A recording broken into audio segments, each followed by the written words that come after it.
name is Gibran. And Kim. And welcome to episode 4 of Grapevine Through the Vine, your weekly fresh pick of top stories in the crazy and sometimes dramatic world of YouTube influencer marketing.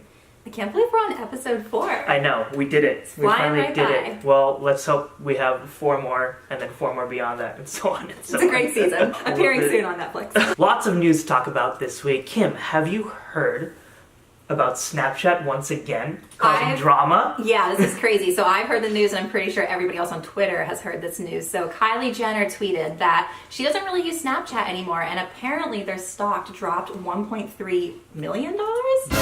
Billion dollars. Billion. Wow. Okay, so we all know that Kylie definitely has some power there on Twitter, but one of the cool things that maybe, Gibran, you can speak to this a little bit more, is that Snapchat is making a lot of updates. They're listening to everyone's feedback, which is awesome. And I hear there's something with Nike. Absolutely. So what I see about Snapchat, which I think is actually very, very good, is that they are making, and this is just some growing pains, right? They are making concerted steps to build out a robust programmatic advertising marketplace, much like Instagram did a couple years ago. And what was really interesting, which kind of annoyed me, was that Nike put out their new pairs of Air Jordan 3, the Tinker ones, which I really wanted to cop.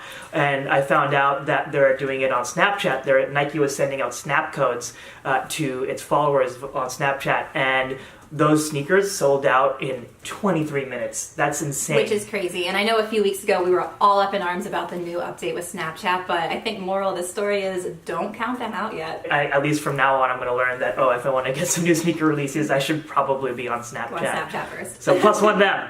Other big news that happened this week, so YouTube creator Lily Singh, clapped back at some celebrities that she was working with. This was kind of surprising to me. I mean, I think some of the best collaborations that we see between celebrities, mainstream celebrities, and then A-listers. the A-listers out there, like Kim Kardashian, like Will Rihanna, Smith. Fenty Beauty, like that level of branded integration, and Will Smith that we spoke to about last week. But those types of celebrities that are now starting to dive a little bit more into influencer marketing, there's definitely going to be this, I think, balance between influencers wanting to have their own creative and vision versus celebrities that are, really trying to accomplish the goals that they have for their brand. So I think the best collaborations at the end game are the ones where both sides are really meeting in the middle to find that best middle ground, and that's when you see the best collaborations happen. Right, and beyond all the drama, I think this is kind of a good problem to have, because this also indicates that more and more celebrities and brands are starting to realize that the only and probably best way to authentically engage with all their fans is to leverage these influencers. Lily Singh has about 13 million subscribers, or some of their followers on YouTube, right? And all these celebrities, from Dwayne "The Rock" Johnson to Will Smith, reaching out to her to collaborate, is sort of a sign that, look, we need influencers in order to promote our own brands and our products. So I guess just to be careful in the future for brands and even A-list celebrities itself is creators are more than just a medium. They also have their own creative ambition. That's why they're called creators, right? Yeah. So really, just for brands and for celebrities, just really keep that on top of your mind. If you want to build really awesome, lifelong relationships with awesome YouTube creators. And we saw that with Kim Kardashian West Beauty line. It was awesome to see her working with some of the best talent on YouTube and creating really fantastic cosmetic tutorials, makeup tutorials, and showcasing her products in a way that integrated well with the YouTuber's channel. And to me, those are the best collaborations. But I can't be the only one that's curious to know who was Lily throwing shade to. I want to know the celebrity. She did say specifically that it was not about The Rock.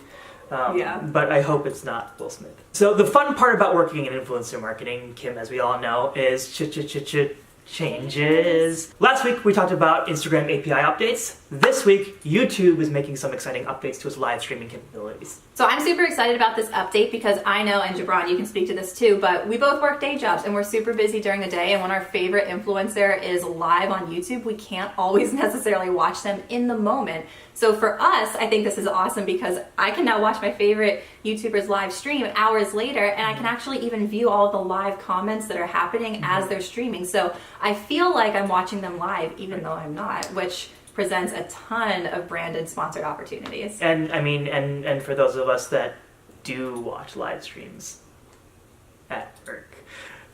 There's now new live captioning features. It's not accurate yet, but the YouTube engineers are hard at work improving it.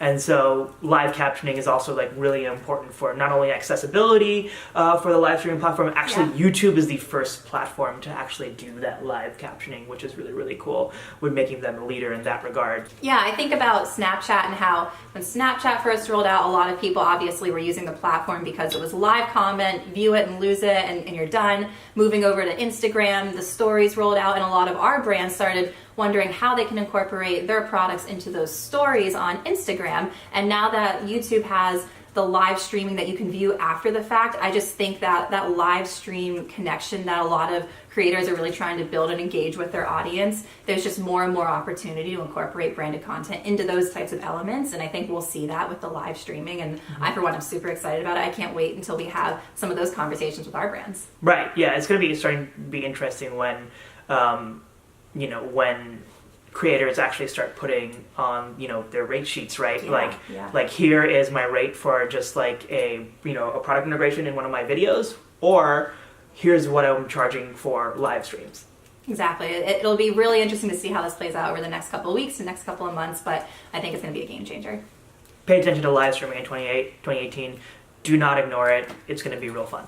So on that note, we are curious to hear from you guys. Which creators are you most curious to see live streaming in 2018? If you have someone that you watch regularly or you love their live streaming, leave a comment down below, and we really want to check out their channel. Well, and I think that about wraps it up for this episode. Thank you so much, everyone watching. Thank you again for joining us for another episode of #ThroughTheVine. Again, let's get that trending. Again, leave comments below for any creators that you find interesting, or if you just have any feedback in general, and we'll see you next week. Bye, guys. Low energy. Another episode of Too early. Stop there. We're going to cut Kim, future Kim, cut right here. G to the R to the A to the E. Hey, everybody. Take two. Take two.